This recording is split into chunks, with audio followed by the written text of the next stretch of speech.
A very good afternoon and welcome to The Nation. You're with me, Tamina Kausji, in our studios here at Bernama.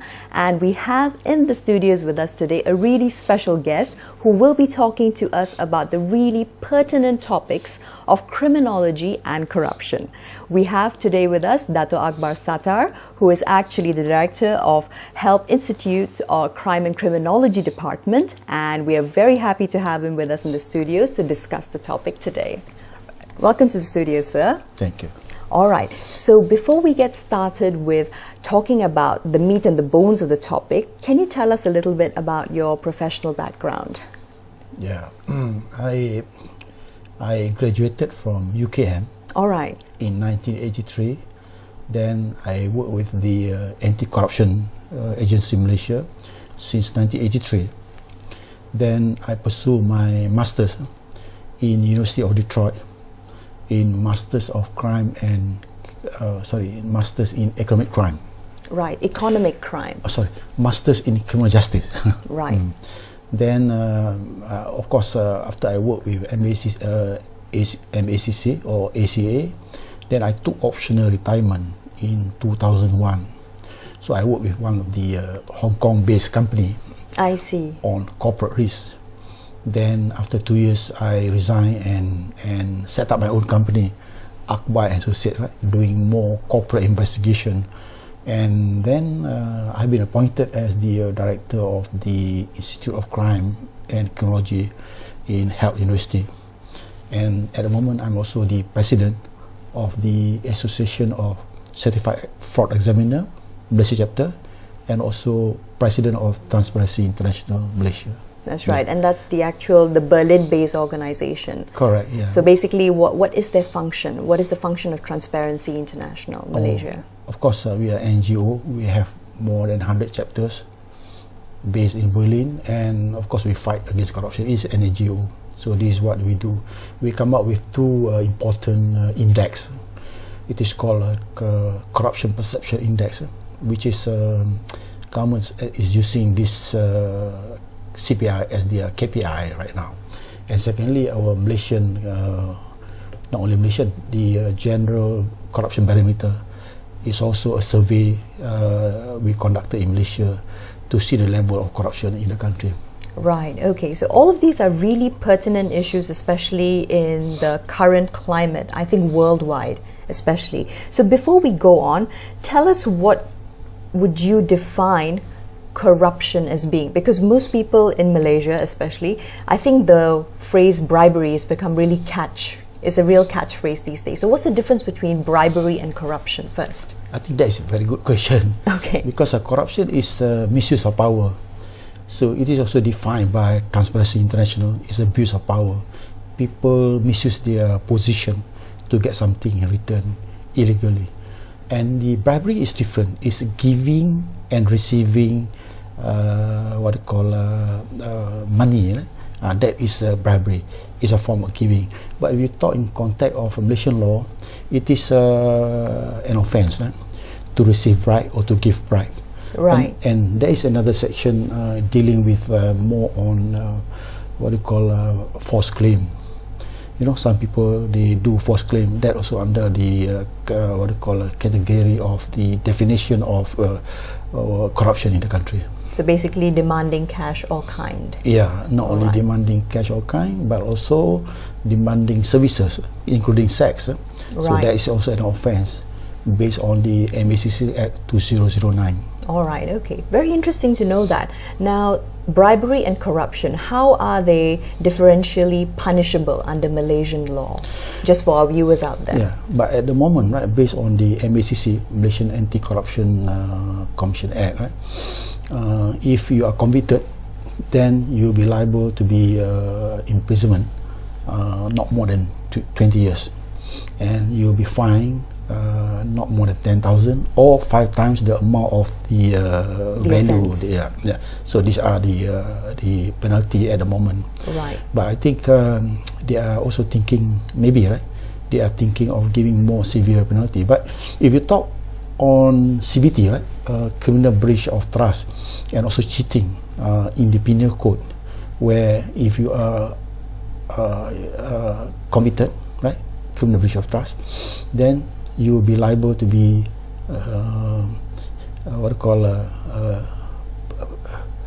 be in jail, in prison, not less than 2 years, and maximum, not less than 2 years. Yeah, Okay. maximum maybe 20 years, and you'll be fined, also caned. So this is a very serious issue in the offence. That's right. So it seems like a really severe punishment overall for, under a Malaysian law. Now, where would you say that Malaysia stands criminology-wise, since that's your speciality? So criminology-wise, as compared to worldwide statistics and Malaysia, what would you say is the difference? Your comment? Well, we are quite okay. If you base on the corruption perception index, at the moment we improve, like in 10 years duration. I think this year the country achieved quite a good stand. We are number 50 right now, right, out of 175 countries.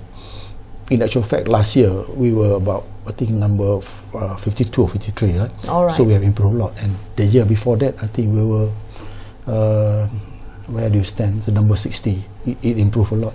And that is the what you call the index. But if you talk about the score, right, we also have improved the score, because the score is over 100. So this year our score, we achieved more than 50 above, right?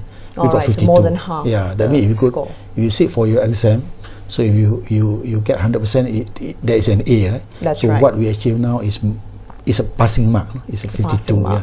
So before this, I think last year we got about 50, so we improved to 52. But previous year, we were below 50, so it's coming up. It's improving. Yeah, improving. All right. Yeah. So to define it a little bit further, let's say a country X, that's at the bottom of the corruption index or the perception index. What would be going on in a country for it to rate so low? Mostly, I think the countries such as a few countries like Somalia, Iraq, and so on. These are the countries score the lowest in the corruption perception index. I think most of them because corruption is rampant, and number two, there is no political will to fight against corruption, and thirdly, I think most of this country, they kept the politician and the leader, they stole money from the public, and mostly they kept overseas. Right. Okay. So now let's say on the other side of the spectrum, countries that would have top rankings, let's say the top 5, the top 10, what type of social and economic atmosphere would they be having to allow that? If you base on the CPI, right? So most of the top countries that score are small countries, Scandinavian countries. That's right. Denmark, New Zealand, a few of them, Finland, etc. Yeah, Finland and also Singapore. But I think most of them, the most important element that they score high mark is transparent. It's very important. You have to be transparent. Whatever you spend, especially when you deal with public money, so you have to tell the public what you spend, what you have, what you spend, and what you get. Right. So this is very important. And secondly, you have to see also how corruption is perceived in the country. Sometimes even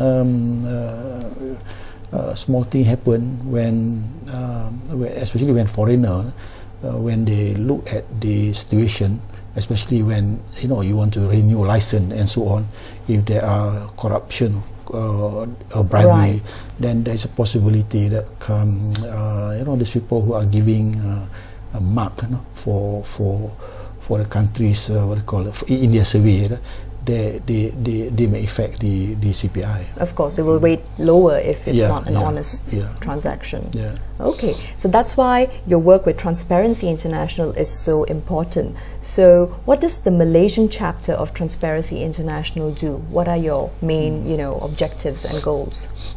To be frank, we are one of the best chapter in the world.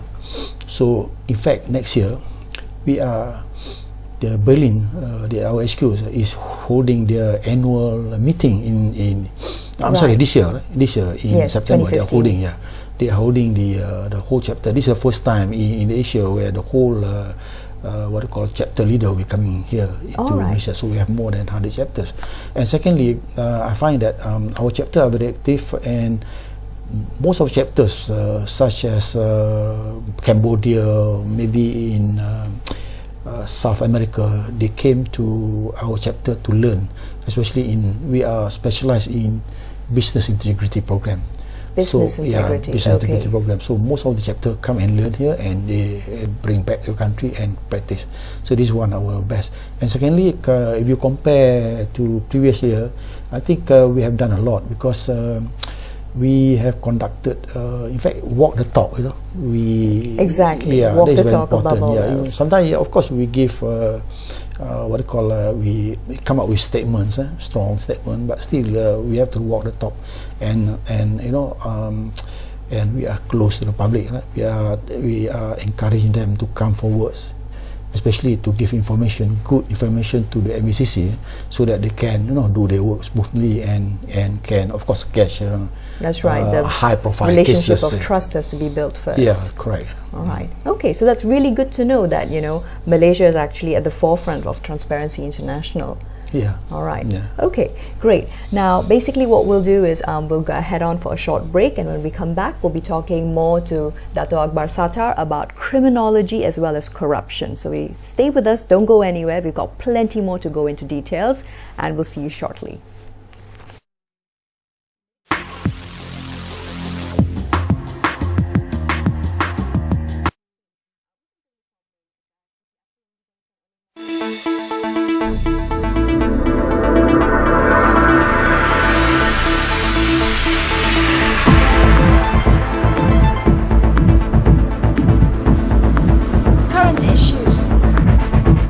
Latest headlines, illuminating visuals, everything right and now on Bernama News.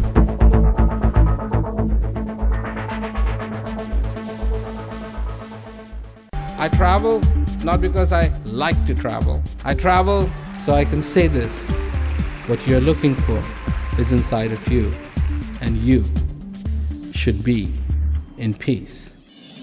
Rawat has been traveling for 40 years, inspiring people around the world to find peace within. I go and I talk to people, and I present them with the possibility of themselves discover the peace that lies within you. Ayah, nak kunci kereta. Budin dah habis cuci ni. Rajinnya anak ayah. Nak ambil ni. Tak apa ayah. Budin ikhlas tolong ayah ni. Terima kasih Encik. Kalau Encik tak tolong saya, tak tahu apa saya nak buat. Jangan macam ni Encik. Saya ikhlas. Lagipun, kita kan sama-sama rakyat Malaysia. Kita saling membantu. Ini resip perdagangan Encik. Dah pun diluluskan. Terima kasih Encik. Wah, cakap betul Encik buat kerja ya. Jom Encik, saya belanja makan. Encik, ni memang tugas saya. Lagipun saya dah dibayar gaji untuk semua ni. Saya tak harapkan balasan.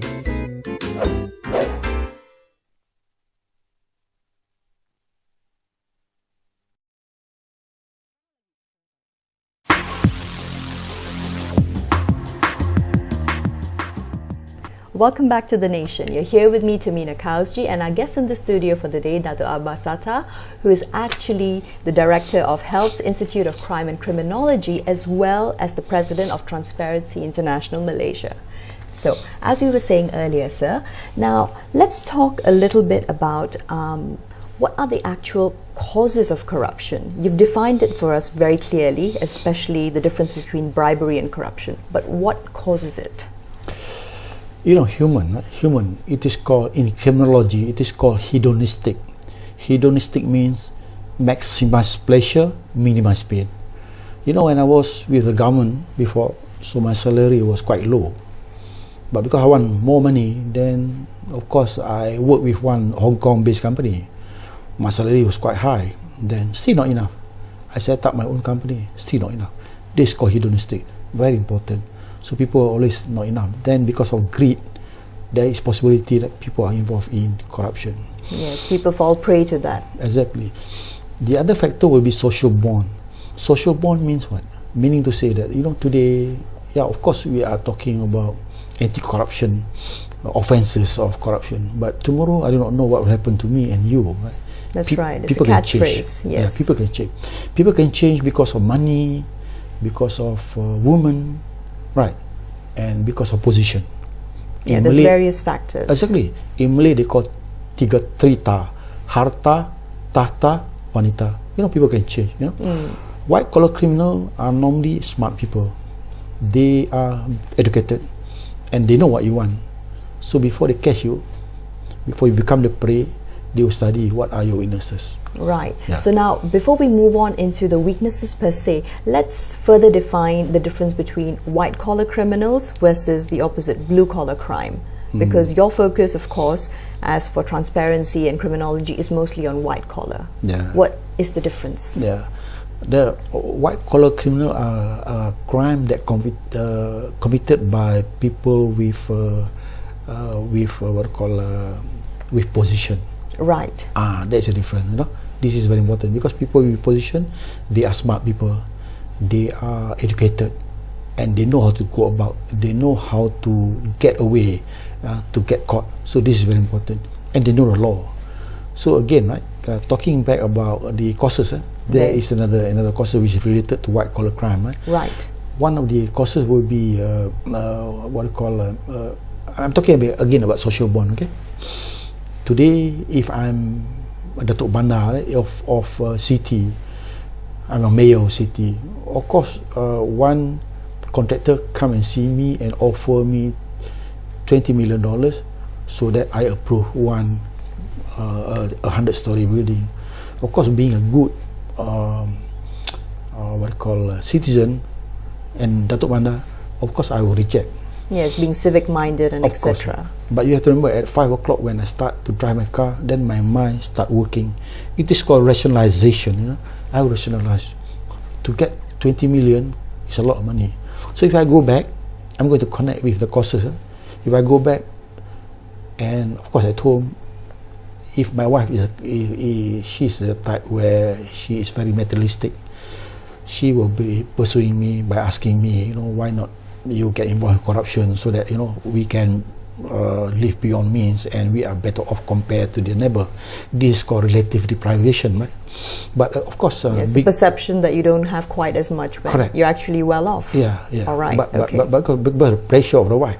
Then next day when I go back to the office, this guy, the contractor, came and see me and offered me 40 million as long as I approve the 100-story building. Of course, being a good Datuk Bandar, again, I will reject. But at 5 o'clock, when I start my car, to move my car, or to go home, then my mind start working. To get 40 million as a What government must servant, one do? Yeah. To get 40 million as a government servant, if my salary is only 15,000, I have to live and die for 5 times. Correct. That may change me. Correct. Based on social bond. So that's rationalization. Rationalization. Okay, that's where that comes in. Right. When I go back, you know, my wife, pressure from my wife, asking me to get involved, want more money. That's possibility. People change. People may change. We don't know what will happen to you. We don't know what will happen to us tomorrow. Right? That's We don't right. know. Yeah. It's suspect. And again, the most important factor here to differentiate between white-collar criminal crime and other offences is that, you know, if you talk about in criminology, crime is caused by two factors. One is genetic, you know, genetic. Okay, yes. Okay. For The example, psychopaths. Correct. The other one is environmental. Right. But as far as we are concerned, when you talk about white-collar criminal and corruption, it is environmental. You know, Environmental. it's not genetic. You know, where you are born, once you are born, you are not automatically. You know, you will be involved in corruption, but you will be taught by somebody, by your parent, by environment, by your peer. Yes. But Pressures. Pressures. But I don't say that genetic factor is not important, but this is very important for hardcore criminal. You know, Yes. where hardcore criminal, The predisposition. correct. Where there are studies shows that hardcore criminal influenced by genetic. But you talk Yes. about white collar criminal, no, we learn. Yes, You because are taught. so-called white-collar crime is so-called victimless. Right. I give you one good example. If I'm hoping to receive a phone call from a friend in the house. I waited in the house. After half an hour, I waited. There was no phone, no call. Right. Then Right. I went to make some coffee, but my son was at the phone that time. So in a few minutes, the phone rang. Automatically, my son will pick up the phone. Naturally. But of course, because my relationship, me and my son is very close, so he knows whatever I tell him, even signal. So what I do is that I just signal to him. He knows what to answer. he will answer by saying, "Uncle, I'm sorry because my father is not at home. I teach him to lie." But a good son will say, "No, uncle, I'm sorry. Uncle, I'm sorry. I'm sorry. I wanted to tell you that my father asked me to tell you that he's not at home." Right. Okay. But the moral of the story here is that crime is learned. It's learned. Good point, sir. Yeah, I'm teaching my son to lie. So when he got problem in school, make an his excuse friend, for it. He tried to lie. So when he become a teacher, when he got problem with headmaster, he will lie. That will go on and go on. This is called a social process. So this is very important. Yep. So exactly. So whatever parents teach their children at home is also very tantamount to what they will do as adults. You see, in in Japan, the best, according to psychology, because you take psychology, it is called psychological circle. The best time for you to teach your children, your kid, will be at the age of 5, not to get involved in corruption and not to throw rubbish. Because in Japan and some of the Western countries, they are not so interested to teach you very heavy materials, But for them, at 5 or at 4, 3, at the age of 4, 5, what they teach you, that is a discipline, moral responsibility. You don't have to teach them, to learn your all heavy material, which is not that important, because that you can learn later. Yes. So what they teach you is to respect old people, to respect your parents, not to take people's things, stealing, taking. To respect each other. Correct. And not to throw rubbish, and keep clean. So what they do after every lunch, so normally they give you some biscuit. So most of them will wrap the paper in small, then put inside their pocket. Right. Then they throw it home.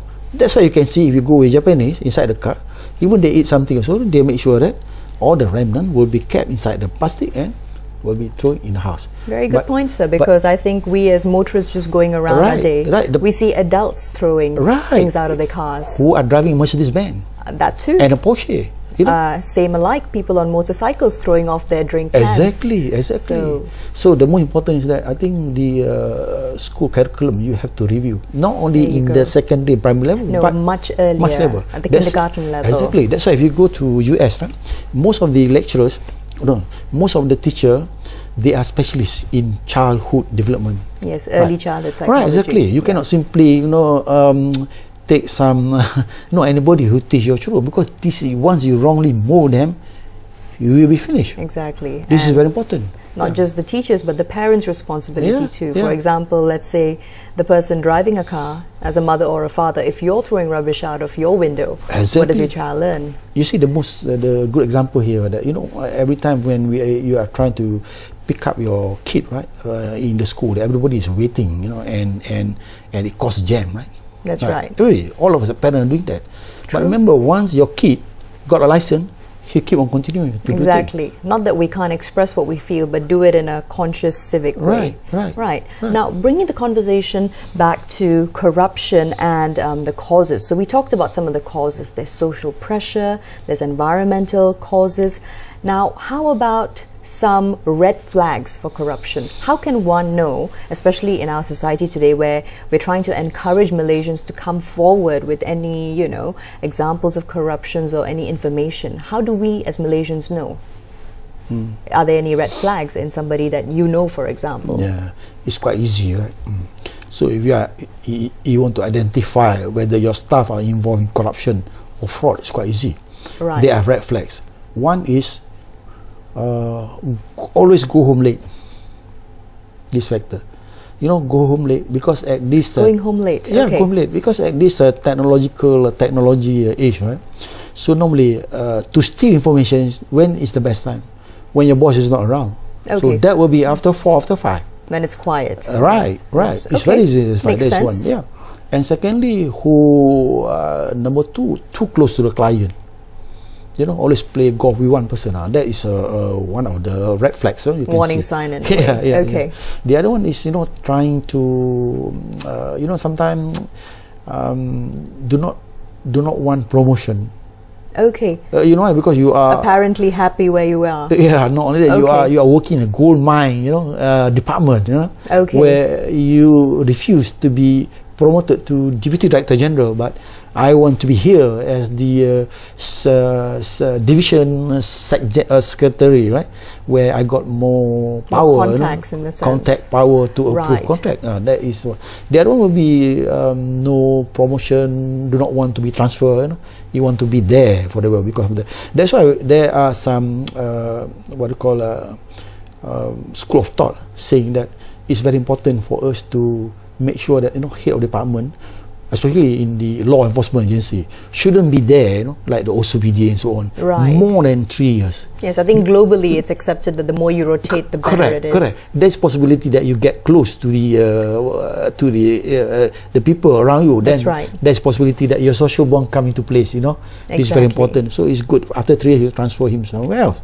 Not only he will improve his knowledge, but also he can go somewhere else and contribute. This is very important. Humans are social creatures, so the more and also there is a problem in private organization where staff do not want to go on leave. You know why?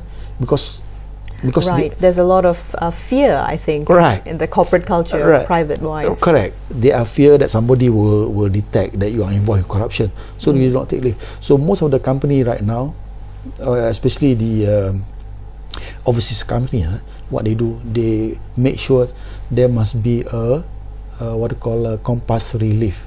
You must take leave. Rotational. That's why if you find that according to our association of certified fraud examiner, one of the ways to detect whether you are involved in corruption, not by by chance, by this kind you don't slip into it. It's a nurtured habit. Yeah. Okay.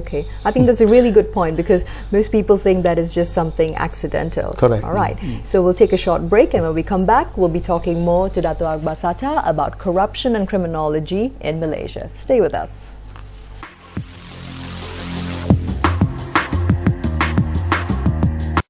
Realiti, menjejaki masa, meninjau peristiwa, paparan kronikal kembara kehidupan, pelbagai keunikan juga pengalaman menarik. Segalanya disorotkan selama setengah jam dalam channel bernama setiap Ahad jam 9.30 malam hanya di Bernama TV.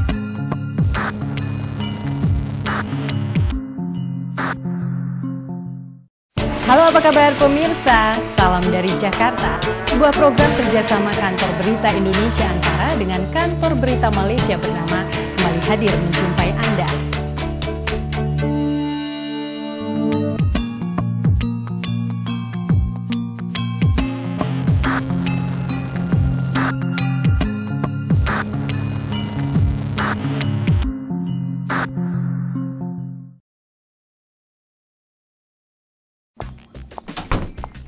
Bos, kita kena hantar wang tak tuntut ke Jabatan Akauntan Negara. Ini borangnya, bos. Berapa banyak kita akan serahkan tahun ni? Ini ceknya, bos. Oh ya, juradi pun ada dengan kita supaya buat serahan sebelum 31 Mac setiap tahun. Pihak-pihak yang perlu membuat serahan wang adalah syarikat-syarikat, pertubuhan dan koperasi, badan berkanun dan firma. Serahan perlu dibuat sebelum 31 Mac.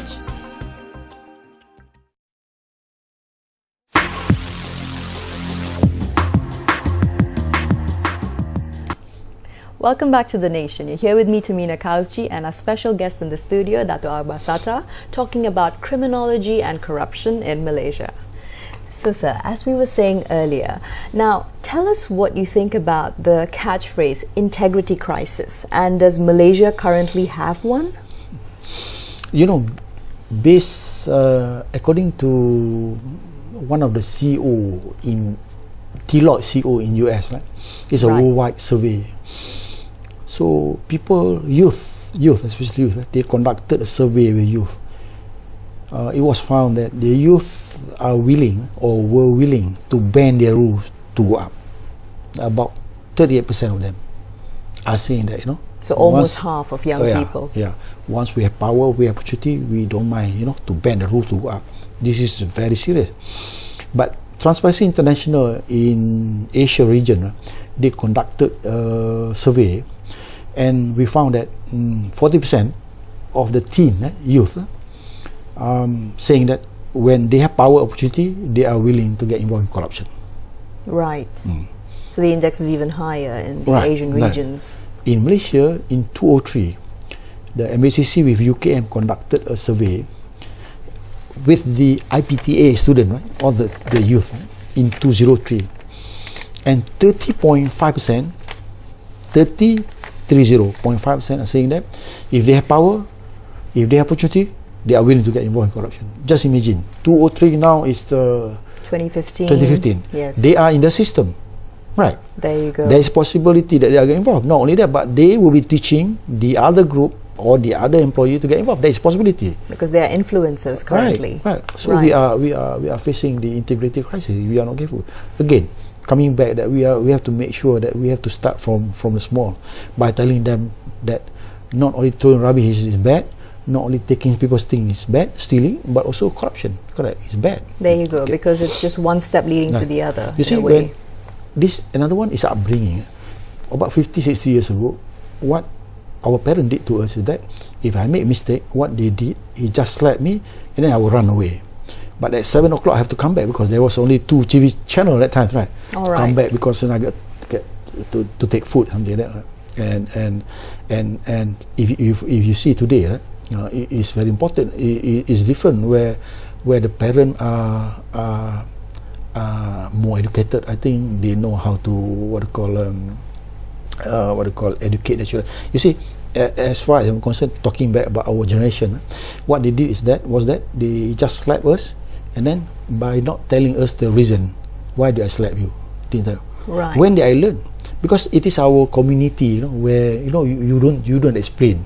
You have to understand yourself why you have been slapped. It's a Pavlovian sort of reaction. Exactly. You're punished, you don't repeat it. Correct. It happens enough times, you learn. Correct. You have to learn without yourself. justification. Yeah. But most of us, when you will learn? Maybe you learn after you are in university and so on. When you attended classes, they will tell you the reason. Right. But the theoretical reason. Exactly.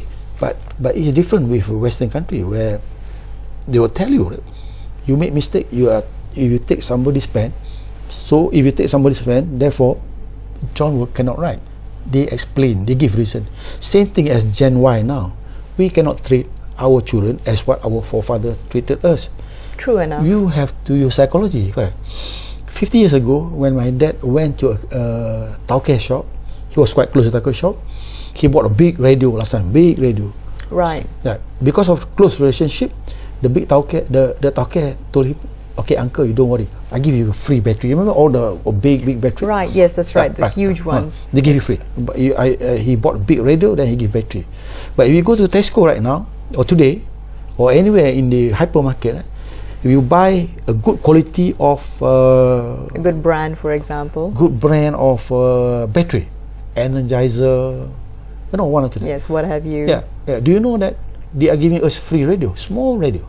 There you go. So it's sort of the tables have been turned. Correct. Okay. So meaning to say, to educate our children, it is different now. You have to tell them. This Gen Y. Same thing to appeal emotionally, I think, to them. Same thing as you are working in a company. You can't. When our time, when we first started our job 20, 30 years ago, so the boss would just throw the file and say, hey, you go to court.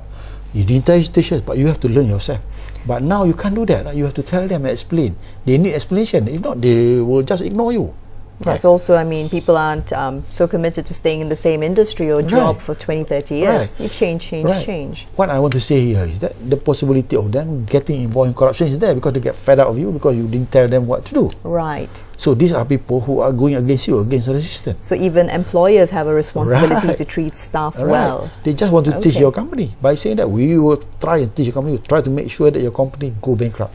This is what they do. This happened today. Yes, sometimes the spite is also there. During my time, when I work with the government, I'm so scared, to go and work somewhere else because I'm thinking of my EPF, I'm thinking of my pension and so on. But you see, Gen Y today, they keep on changing their job. They don't care, right? Yes, indeed. They expect the benefits to follow as you move industry. Yeah. And they are being paid very well, so they don't care. So meaning to say, we have to relook at this area where people have changed. You can't have a special same mentality changes. So employers as well have to change their mindset. We have to teach. Upbringing is very important. We have to tell them what is right and what is wrong. Right. True. Exactly. And then tell us how much is the rough amount that Malaysia could be losing every year because of corruption and, such related activities? In the whole world, we lost about 3 trillion per year. But based on the World Bank,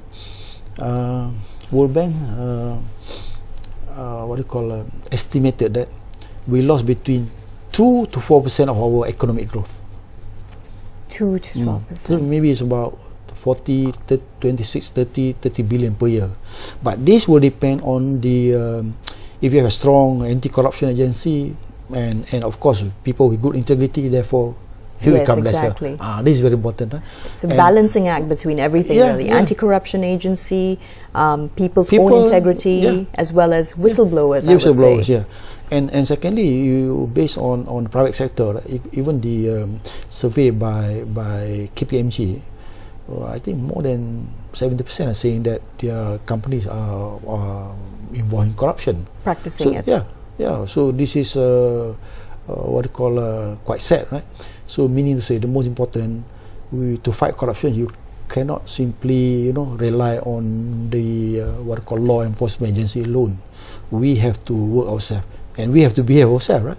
And also we have to help the agency to give them good information. What do you mean by good information? Good information must have a good reason, right? With names, with offense, with times and so on. That will make it easier for them to investigate. This is very important, and we have to fight against corruption, because corruption, is like cancer, and it affect the economy of the country. People will not come and invest here if the rate of corruption is high.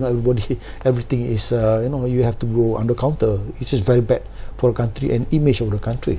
That's right. And I would say, a lot of progress has been made in Malaysia, especially, for example, even like services in government departments and everything, like you go and apply for a license, it's a lot quicker now than it used to be. So all of these are good indicators, are they not? Yeah, very important, because once you make life miserable, the possibility of them to give bribe is there. So you must make easy and make sure that it is transparent, right? Exactly. But any license that you make them difficult to get, then there's possibility of them to go and bribe you. Of course. But if you make life easy, you can apply, then there will be no corruption. But the problem is that because people want corruption, they want to get involved in corruption, therefore they make life difficult. That is also true. So there's a temptation not just from the corrupt, but from the regular, the average Joe. You see, when you sit for your our time, I don't know now, maybe it's same, right? When you sit for your driving test, right? For your driver's license. First maybe you fail first 40, then you fail the whole thing, you have to resit. But some other country, they don't do that, right? So you just sit for what you fail. Right, okay. Sometimes you fail first 40, then you go for next time, you pass for 40, but you fail in 40, then you cannot pass. Then you make life difficult. So most of them will try to bribe you, because in certain country, maybe in our country also, sometimes there are two rates. One of the rate will be, are you going to pass? No, you pass yourself, you do yourself, right? The other one, we will make sure that you pass.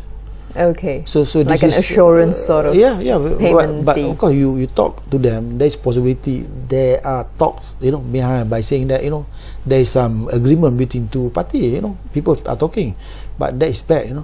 To avoid corruption, we have to be transparent and make sure that, especially in driving license, you must make sure that you know how to drive, because this is involve life. Exactly. You are giving people license to kill. True enough. It's aside from the whole jokes that we as Malaysians sometimes make, Kopio license, for example. This is about life and death. In US, why don't they give you license on the spot if you pass? You know why? They make sure that they post into your home. So most of us, we rely on our application form, right? So later on, when you get the summon will not reach the house, will not reach you. But right now what they do, that's why in Malaysia, if you pass a license, they ask you to come to the office and they give you a license. That's right. But in other countries, they say no, we post to you. You know why I post to you? We will make sure that you are there. You are. So when I summon or I give you any ticket, I can find you. There you go. This is very important. Yeah, so pretty much simple, foolproof ways that government and even people can employ. Right. But why you want to get involved in corruption? You have been paid, right? This is illegal money, because I tell you frankly, easy come, easy go. This is frankly, I have so many cases where people got involved in corruption. You cannot live happily. You cannot sleep at night, and you cannot even buy a big car because you are scared that people will be labeling you are involved in corruption.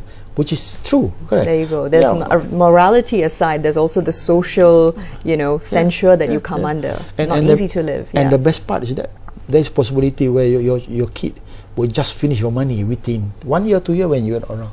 A lot of example. So I say easy come, easy go. Why not we just work yourself, work hard, work very hard, and don't get more corruption, so that we have a clean country. Therefore, everybody live happily. That's right. I mean, there's many factors that go into it. Also, there are such factors as, people earning too little to keep up with the standard of living. But, that is something I think the government as well as, people themselves can do something about. Sometimes, you should be, should be proud when, you live a simple life. One motorbike, every day taking your wife along, to go to work without any debt.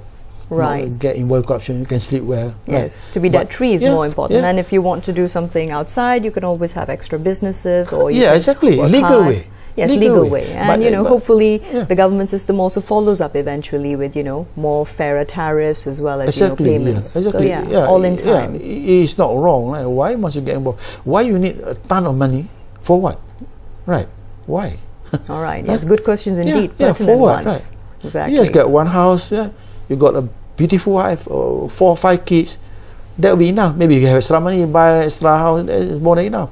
That's then let your children, work hard and get their own house. That's right. So the temptations of corruption, it starts literally from the cradle. You have to be careful. Right? Whenever people pass by your house, you were a government servant before, your salary was only 3 or 4 or 10,000, 5,000, but you got a huge house. People be talking. You want that kind of life here. It's no point. People be cursing you every day. Rather than, you are a simple man, of course, being government servant, we know your standard, how much you have. Your wife also not that rich, then we know that whatever you can afford. Approximately, that's right. It's no point. People be cursing, most of them got big houses. You were government servant, but it doesn't matter if the wife is rich, therefore you can build a bigger house. But that's a different issue. Different issue. But most of them, you have this kind of life, which is not good. Desirable on a human scale. And secondly, I think you have to see your kid. If you believe in Islam, it's a true Islam. Whatever you eat, this is what you are. Sometimes that is right. So what are you teaching your future generations? Okay. Right. So we've been talking to Dato' Akbar Sata. We'll take a short break and come back after that with even more discussion on the issue of corruption in Malaysia. Stay with us.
Amalkan nilai-nilai murni.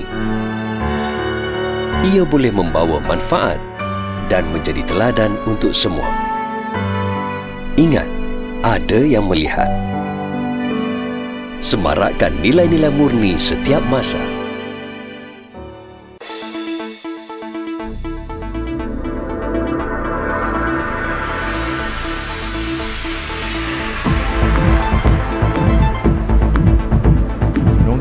Batasan masa, mengupas isu semasa, jadi saluran pelbagai suara, segalanya baru dan benar di Berita Bernama TV.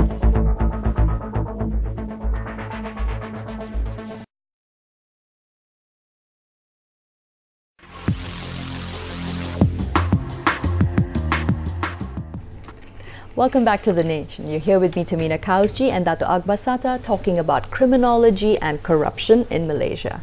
So, sir, as we were saying, now you actually are director at Help University College's Institute of Crime and Criminology. So, who are your typical students? And it's very exciting that you actually offer this degree and master's program at Help. You know what? When I first joined Help in 2006, right. So I think one of the main tasks was to introduce masters in economic crime management. Economic crime management. And of course, we only got MQA approval in 2010. So we started in 2010. And the best part of this program is that it is one of the best in the world, I think. Because there is no other institution or university in the world that come up with this program, except I think Utica College, but they are giving an online program, so ours is right. best. And interactive. Right. And secondly, you know why I'm saying that this is one of the best program? Because 98% of my lecturers are practitioners with qualification. You know, normally when you are academician, you know, you explain things, but sometimes theory is strong, but the practice, it's not the same outside, right? Exactly, very true. But right now with this law enforcement agency officers, right, who has been working with us as part-time lecturers, and they are good, right? So sometimes when they explain their theory or any theoretical, so normally they can relate to their work. This exactly. is very important to give the students the real feel. That's why we attracted so many overseas students from Kazakhstan, from Mexico, from UK, and from coming here to study. Yeah, of course. From a few countries, Mongolia. Maldives. Yes, economic crime, I think it's just as important in established economies as it is in up-and-coming economies like Malaysia. This is a very important program, because to do your MBA, there are millions of people who have qualification in MBA. That's right. That's to get master in economic crime, you got a few. And talking about crime nowadays, people are talking about integrity. Right? They want a person who are in charge of a company to have integrity. So this is the best program for you, right? Yes. This is the best. I think it opens your eyes to so many different things. Yeah, and you yourself lecture as well. Yeah, I'm one of I just lecture in introduction in economic crime. Right? So I think that is one of the subjects. We have subjects such as organized crime, terrorism, forensic accounting. We also have corruption, fraud. Yes, fraud. And we have also cybercrime. You know, you can have there's so many topics to look into. And especially, let's talk a little bit about cybercrime and online fraud, especially within the Malaysian context. I think this is something that we see rising with every sporting season. For example, when the World Cup rolls around, you see more and more Malaysians falling prey to online scams, online gambling and such. So what's your perspective of that from a corruption angle? It's quite bad here. I don't know why, because people like to attack Malaysian citizen here. I think we are very easy prey, you know, like easily influenced, you know. Right. And mostly I think majority of them who are just new to computer, you know. So every time you receive this kind of email, then you respond. You know? Scams and hoaxes. Yes. Yeah, this is bad. You know, and also I'm quite sad that some of the foreigners who come over here and they set up the hub here, you know, as cyber criminal here, and the cyber crime here. What they did is that they, of course, the prey will be mostly overseas. People, right? Such as UK, US, where that's right. But the hub is right here, the hub is here, but in our backyard. So what they do is that every time when, of course, most of the people from UK and US, they are truthful people. They trust you. You know? Sometimes you say that you want to sell them palm oil or something like that, they will pay you 50% the deposit first. This is what they do. So what the cyber criminal did, they do not bank into their own account because it is dangerous. So what they do, they go and find some easy prey, you know, pretty lady and so on, you know, give them few, or sometimes old lady, give them $500, ask them to open up an account That's right. So once the money go in, they took all the money and of course send back to their country, whatever it is. Exactly. We see a lot of these Romeo-style scams going around. But when the police investigated, so what they found is that they cannot catch this foreigner. Right? Exactly. So the victim will be the old lady, who has been paid for 500. So this is what they did. That's why I said, as a Malaysian, please be careful, right? A lot more wary, question more, and question secondly, legitimacy. People, nothing is free, sometimes they say we can give you 20-30% interest bonus, all yes, what is the background of the company? Where does it come from? Why are they giving it? Right. The best is to invest in our what's called legal institution. We have so many. We are Bumiputera, there is a ASB where you can get a very high bonus and interest. Why must you get involved in other? That's why I say greedy. That's right. Hedonistic. And I have one case where he's a doctor. Right. A doctor. To be a doctor, meaning to say that you must have at least 10A. Then you can. Of course, I mean you ought to have a standard of morality expected. Smart. So what he did is that there was one client from overseas who came over and see. Of course, visit him, right? A doctor, a medical doctor. So the third visit, I think he gave him $250 by telling the doctor that this is a fake money.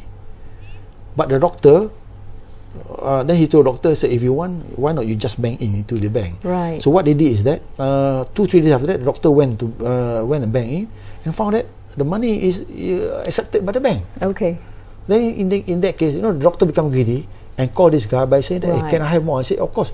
You give me 100,000 ringgit. So they build your little wall of trust over there. I'll give you 500. You give me 100,000, I give you 500,000. Right. So transaction took place in Mount Kera, blah blah. After that, it came out fake money. So these are things that are happening in our urban centres. Yeah. And Malaysians are falling prey, and they really ought to be smarter. He came and see me and say, can you find money? He said, you are a doctor, how can you find such money? So the prey, I tell you, because of greed.